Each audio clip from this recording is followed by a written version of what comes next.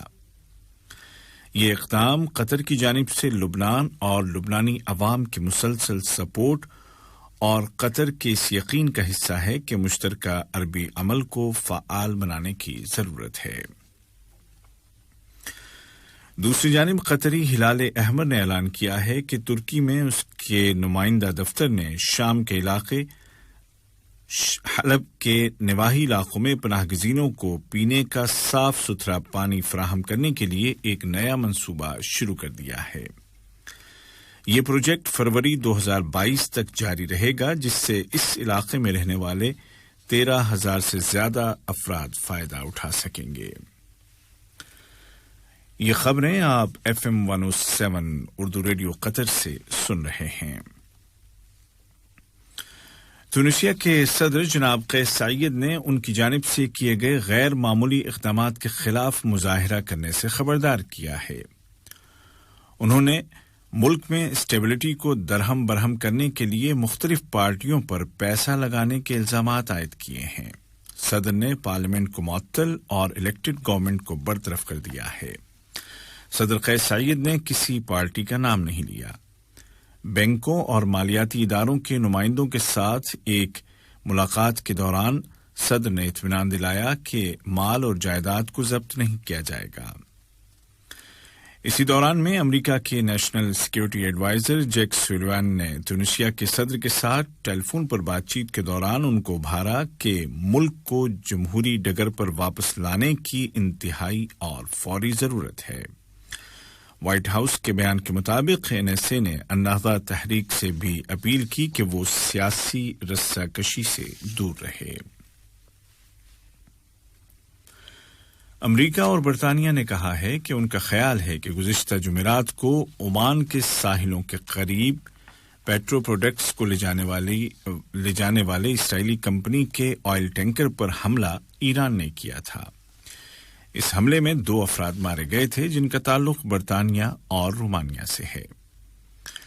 دونوں ملکوں نے عہد کیا کہ وہ اس حملے کا جواب دینے کے لیے دیگر شراکت داروں کے ساتھ مل کر کام کریں گے۔ اس سے قبل ایران نے اسرائیل کی جانب سے اس پر لگائے گئے الزامات کے جواب میں کہا تھا کہ اس واقعے سے اس کا کوئی تعلق نہیں ہے۔ ایران کی وزارت خارجہ کے ترجمان سعید خطیب زادہ نے کہا کہ یہ الزامات بے بنیاد ہیں۔ انہوں نے کہا کہ کسی بھی خطے میں اسرائیل کا وجود ہی بدامنی کا سبب ہے۔ دریائے نیل پر تعمیر کیے گئے النہضہ ڈیم کی وجہ سے جاری کشیدگی کو کم کرنے اور اس مسئلے کا حل نکالنے کے لیے الجزائر کے وزیر خارجہ جناب رمضان العمامرات متعلقہ تینوں ملکوں کے دورے پر ہیں۔ وہ ادیس ابابا اور الخرطوم میں اعلی قیادت کے ساتھ ملاقاتوں کے بعد مصر کے دارالحکومت قاہرہ پہنچے ہیں، جہاں وہ النہضہ کرائسس کو حل کرنے کے لیے الجزائر کی جانب سے پیش کردہ تجویز پر مصری اہلکاروں کے ساتھ بات چیت کر رہے ہیں۔ الجزائر کی تجویز ہے کہ اس مسئلے کو حل کرنے کے لیے تینوں ملکوں کے سربراہان پر مشتمل سمٹ کا انعقاد کیا جائے۔ فلسطین کی اسلامی مزاحمتی تحریک حماس نے اعلان کیا ہے کہ جناب اسماعیل ہنیہ کو اگلی مدت کے لیے ایک بار پھر سیاسی دفتر کا سربراہ منتخب کر لیا گیا ہے۔ ایک بیان میں تحریک نے کہا کہ انتخابی کمیٹی نے داخلی انتخابات کے تمام مرحلے مکمل کر لیے ہیں اور اسماعیل ہنیہ اور ان کے نائب صالح العارونی کی قیادت میں سیاسی دفتر کی تشکیل عمل میں لائی جا رہی ہے۔ اور افغانستان سے آنے والی خبروں کے مطابق حکومت نے طالبان کے ساتھ جاری لڑائی کے پیش نظر قندھار، ہلمند اور ہرات میں ایمرجنسی نافذ کر دی ہے۔ سرکاری دستوں نے ان صوبوں میں اپنی پوزیشنوں کو بھی مستحکم کر لیا ہے۔ جنوبی صوبے قندھار کے ایئرپورٹ پر میزائل حملے کے بعد تمام پروازوں کو منسوخ کر دیا گیا ہے۔ افغان حکومت کے ذرائع کے مطابق قندھار ایئرپورٹ پر 3 میزائل فائر کیے گئے تھے۔ آج کا پہلا نشریہ ختم ہونے سے قبل اس وقت کی اہم سرخیاں ایک مرتبہ پھر سن لیجیے۔ صاحب سمو امیر شیخ تمیم بن حمد آل ثانی نے ٹوکیو اولمپکس 2020 میں گولڈ میڈل جیتنے پر اولمپک چیمپئن معتز برشم کو مبارکباد دی ہے۔ شورا کونسل کے الیکشن کے سلسلے میں انتظامی کارروائیوں کے پہلے مرحلے کے آغاز کے ساتھ ہی وزیر اعظم نے انتخابی کمیٹیوں کے دفاتر کا دورہ کیا ہے۔ اور افغانستان کے 3 صوبوں قندھار، ہلمند اور ہرات میں طالبان کے ساتھ جنگ کی وجہ سے ایمرجنسی لگا دی گئی ہے۔ سرکاری فوج نے ان ریاستوں میں اپنی پوزیشن کو مزید مستحکم کر لیا ہے۔